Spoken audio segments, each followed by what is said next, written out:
Dubai की ओर से, UAE की ओर से पूज्य बागेश्वर धाम सरकार को unity through diversity the UAE harmony award 2024 देने का फैसला किया है। दुबई के अंदर धीरेन्द्र शास्त्री महाराज, जिनको बागेश्वर धाम के नाम से भी बहुत ज़्यादा इंडिया के अंदर मकबूलियत हासिल है, उनको दुबई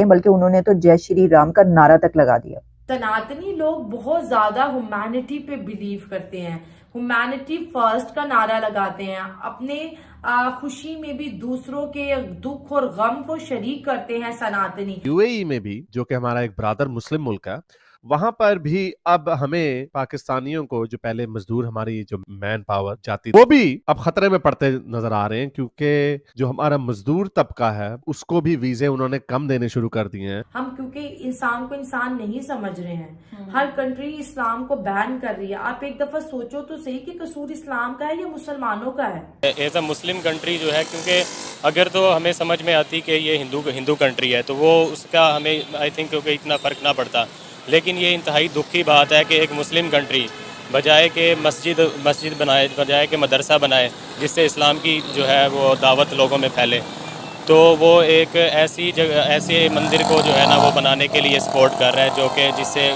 जो कि बिल्कुल गलत रवायत है। और इंडियन जो होते हैं वो मेहनती होते हैं, उनको पैसा कमाने का एक गुर आता है। और देख लें, इसीलिए जब उस स्केल पे जब आप इतना आपको होता है, आपके अंदर काम की और आपके अंदर इतना गुर होता है कि हम जी पैसे कमाने हैं, अपने पीछे घर वालों को भेजने, अपने मुल्क को उठाना। ये आपके यूएई के भाई कह रहे हैं, यूएई के मुस्लिम भाई, वो इंडियंस को प्रेफर कर रहे हैं आपकी उस क्यों? मैं सनातनी कहलाना खुद को। छोटा सा वीडियो देखा, आप समझ गए होंगे कि बात किसके बारे में हो रही है। भारत के एक बहुत ही फेमस संत 28 साल के हैं, बागेश्वर धाम सरकार, धीरेन्द्र शास्त्री, आप जानते होंगे, काफ़ी फेमस हैं। और इनकी जो एक अलग तरीके का कथा करने का तरीका है, साथ ही साथ इनके पास एक अदृश्य शक्ति है जिसको लेकर काफ़ी लोग कहते हैं कि ये ड्रामा कर रहे हैं, वो कर रहे हैं। बट मैंने देखा है हज़ारों लोगों को जिनके बारे में इन्होंने बताया है, वो कहते हैं कि उनकी किसी भी तरीके से इस चीज़ को उन्होंने किसी के साथ शेयर नहीं किया था, वो केवल उनको पता थी, उनके करीबियों को पता थी, फिर उन्होंने गुरुजी ने उनको ये बताई है।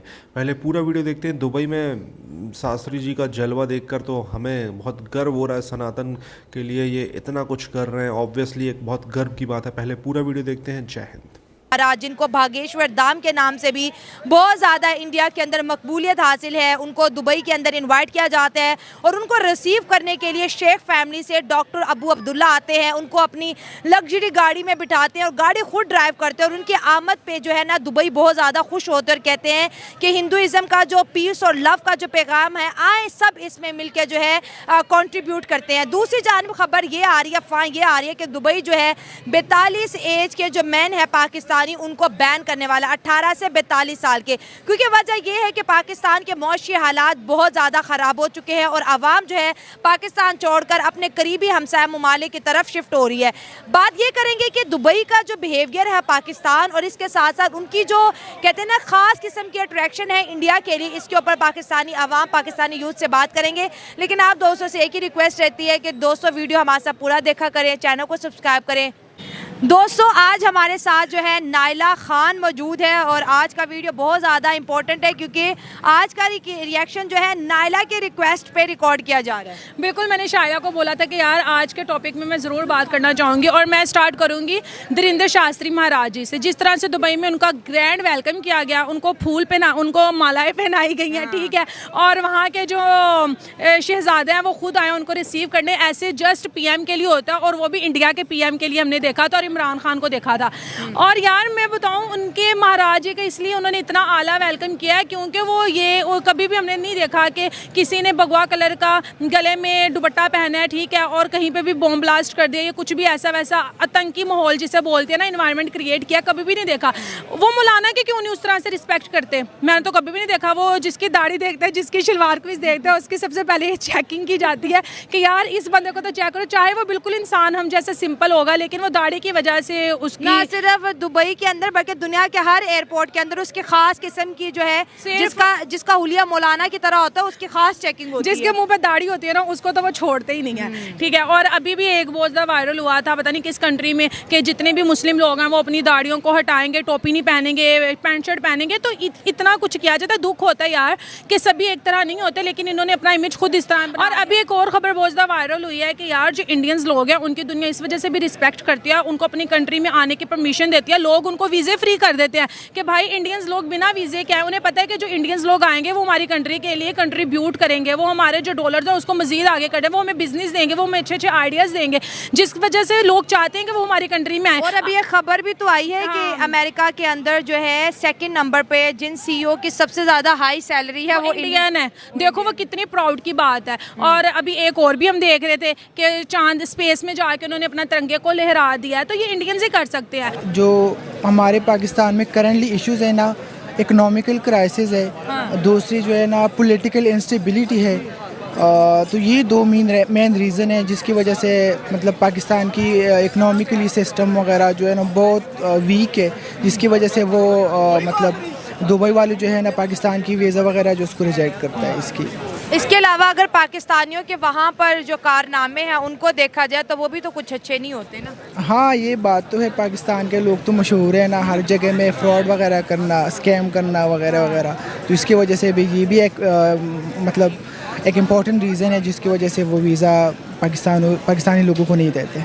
अगर हम इसी की बात अगर इंडिया के साथ जोड़ते हैं, उनके एक बहुत बड़े महाराज है धीरेंद्र शास्त्री महाराज, और उनका जी दुबई के अंदर बड़ा जो है ग्रैंड वेलकम किया गया। और शेख फैमिली के डॉक्टर अबू अब्दुल्ला उनको आए, रिसीव किया, ख़ुद ड्राइव करके लेके गए और उनका 3 दिन का वहाँ पर प्रोग्राम था।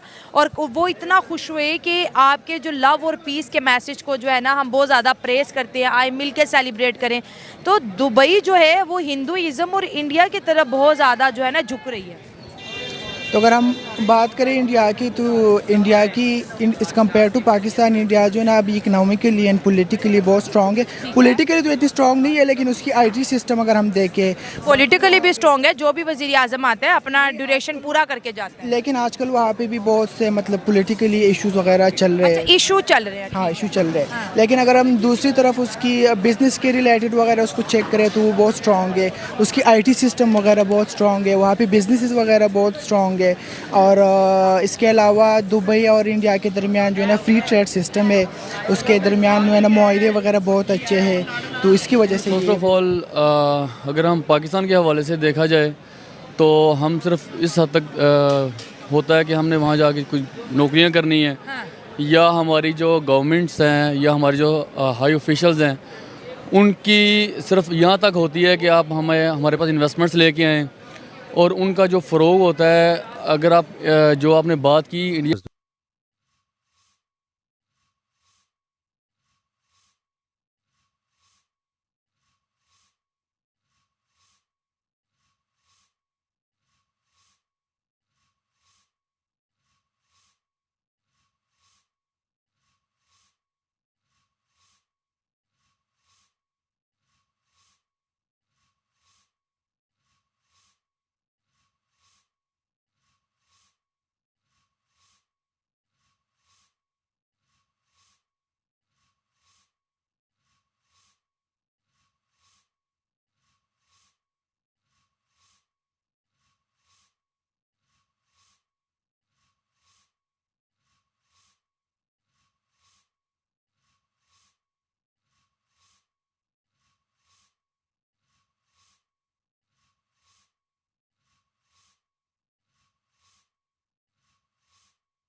तो दोस्तों, भारत में ऑब्वियसली संत हों, गुरु हों, मतलब ये इन लोगों की एक छवि है जो कि काफ़ी नेगेटिव है। नेगेटिव छवि अब कैसे बोलें, बॉलीवुड का योगदान है या कुछ आसाराम बापू जैसे या बहुत सारे ऐसे गुरु जिन्होंने शायद उस गुरु पद का बहुत दुरुपयोग किया और उस तरीके से उसको दुनिया के सामने ले गए, जिसके बाद कुछ लोगों को उस पद में कोई भी आता है उसको वो उसी पिछले अपनी एक्सपीरियंस है, उसी पिछले जो न्यूज़ से जज करते हैं और उसी को उसी तरीके से देखते हैं, चाहे वो कोई महिला संत हो या चाहे कोई पुरुष संत हो। एक तो यार पहले बोल रहा हूँ, बुज़ुर्ग लोग जो फेसबुक चलाते हैं, फेसबुक आजकल बुज़ुर्ग ही चलाते हैं ज़्यादातर, वो लोग फेसबुक की न्यूज़ पे इतना जल्दी विश्वास ना करें। मैं देख रहा था कल, मेरी मम्मी कह रही हैं कि ये जो हैं ये महिला कथावाचक ने मुसलमान से शादी कर ली। मैंने कहा अच्छा। मैंने 2 मिनट में सर्च किया, उसका नाम था, जो उनका हस्बैंड है वो दोनों सेम कास्ट के हैं और मुसलमान नहीं था, वो हिंदू था, बट फेसबुक में चल रही है। और फेसबुक में मैंने उसके कमेंट देखे, भाई उसको इतनी गालियाँ पड़ रही हैं। मतलब फेक न्यूज़ का एक बहुत ही बड़ा जंजाल फैला हुआ है सोशल मीडिया पर, स्पेशली फेसबुक पर। बात करेंगे कथावाचक धीरेन्द्र शास्त्री, दुबई में जिस तरीके का उनका जलवा दिख रहा है, जिस तरीके से अब्दुल्ला ग्रुप के जो फाउंडर उन्होंने उनका स्वागत किया, एक बहुत ही प्राउड मोमेंट हमारे लिए कि एक भारत का एक युवा संत जो कि भारत में बहुत फेमस है यार, धीरेन्द्र शास्त्री। उनकी जो कथाओं में भीड़ जाती है, ऑब्वियसली वो लोग बेवकूफ़ नहीं है, जो लोग बहुत ज्ञानी है, जो लोग सोचते हैं कि नहीं भैया ये कुछ नहीं, ये फेक है, फलाना ठिकाना, भैया वो तुम एक हो, वहाँ पे लाखों लोग हैं। अब तुम लाखों लोगों को बेवकूफ़ बोलोगे तो तुम भी फिर चूतिया हो, ठीक है। कुछ तो होगा धीरेन्द्र शास्त्री के अंदर, कुछ तो उनके अंदर क्वालिटीज़ होगी, कुछ तो उनके अंदर ऐसी चीज़ें होंगी जो लोगों को मजबूर कर रही है उनके पास आने के लिए, ठीक है। आखिरी में ले दे के फिर विज्ञान और जमाने भर की चीज़ें, साइंस सब चली जाती हैं, आखिरी में भगवान ही याद आते हैं जब कुछ रास्ता नहीं रहता। और धीरेन्द्र शास्त्री जी ने कुछ ऐसे चमत्कार भी किए हैं, आपको पता है, जिस तरीके से वो लोगों का मतलब चीज़ें बता देते हैं, पास्ट बता देते हैं लोगों की। इवन इतने मतलब उनके रील्स इतने वायरल हुए हैं कि आज के समय में मुझे नहीं लगता धीरेन्द्र शास्त्री से फेमस इंडिया में कोई संत है, इवन कोई सेलिब्रिटी है जो इतनी भीड़ ला सके। यार उनके दिल्ली में बारिश में मतलब जो वो हो रहे थे, क्या कहते हैं, कथा हो रही थी, उसमें इतनी जनता आ रही थी, नेपाल में इतनी जनता आई, मतलब नॉर्थ ईस्ट हो, दुबई हो, साउथ हो, वेस्ट हो, ईस्ट हो, हर जगह मतलब धीरेन्द्र शास्त्री का जलवा कायम है। आपको क्या कहना है इस टॉपिक के बारे में, कमेंट अपनी राय दें। और जो दुबई वगैरह के जो मुस्लिम हैं ना, वो थोड़ा सा बहुत हाई क्लास सोचते हैं, वो ऐसा नहीं सोचते। उनको पता है कि यहाँ के जो इंडियंस यहाँ पे काम करते हैं उनको भी कुछ ऐसी चीज़ें चाहिए जिससे कि वो एक रहें, और दुबई के लिए जो जी जान लगाते हैं उनके लिए वो, अगर दुबई में अब्दुल्ला ग्रुप के फाउंडर ये सोचते हैं कि जो यहाँ पे हमारे लिए जी जान लगा रहे हैं, क्योंकि अब्दुल्ला ग्रुप का फाउंडर है, उसको पता है कि मैं आज अब्दुल्ला ग्रुप का फाउंडर इतना बड़ा आदमी बना हूँ तो इसमें बहुत बड़ा योगदान इंडियंस का है, जो हमारे वर्कर्स जो हमारे लिए काम करते हैं। तो उनके लिए अगर वो ये कर रहा है